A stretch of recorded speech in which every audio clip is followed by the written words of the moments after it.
যেই সংশোধন কমিটির একমাত্র উদ্দেশ্য গত 53 বছর ভারত সরকার যারা আমাদের উপরে নির্যাতন চালিয়েছিল, শেখ মুজিব থেকে শুরু করে শেখ হাসিনা পর্যন্ত যারা বাংলাদেশের উপরে খুনের রাজত্ব চালিয়েছিল, তাদের সেই খুনের বৈধতাকারী প্রতিষ্ঠান মুজিবীয় সংবিধান, শেখ হাসিনার সংবিধান, ভারতীয় সংবিধানকে টিকিয়ে রাখার জন্য আমরা আপনাদেরকে বলে দিতে চাই, আপনারা যতই মুজিব সংবিধান বুকে পিঠে আঁকড়ে ধরতে চান, ততই এই সংবিধানের বিরুদ্ধে বাংলাদেশের জনগণ ফুঁসে উঠবে।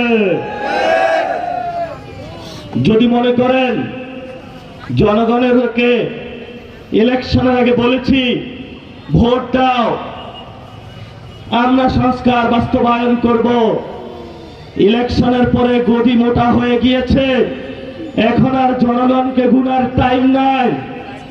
সেই জনগণ বাংলাদেশে আছে যাদেরকে শেখ হাসিনা গুনে নাই।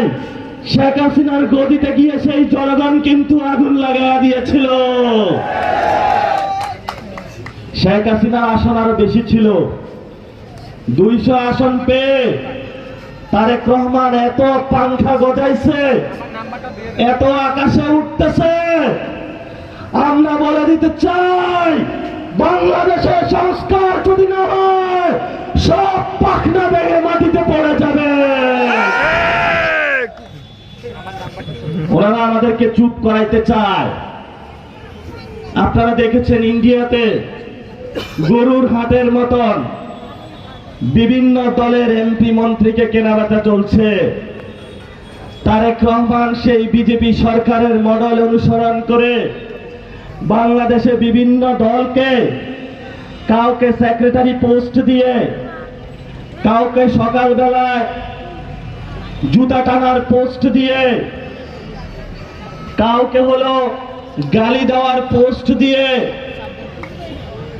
কাউকে হলো প্রতিমন্ত্রী বানিয়ে বিভিন্ন দলকে কেনাবেচা শুরু করছে। আমরা তারেক রহমানকে বলতে চাই, আপনার বাপ যখন ক্ষমতায় এসেছিল ডিজিএফআই কে ব্যবহার করেছিল, ক্যান্টনমেন্ট ব্যবহার করেছিল। আমরা সেই ইতিহাস এখনো ভুলে যাই নাই।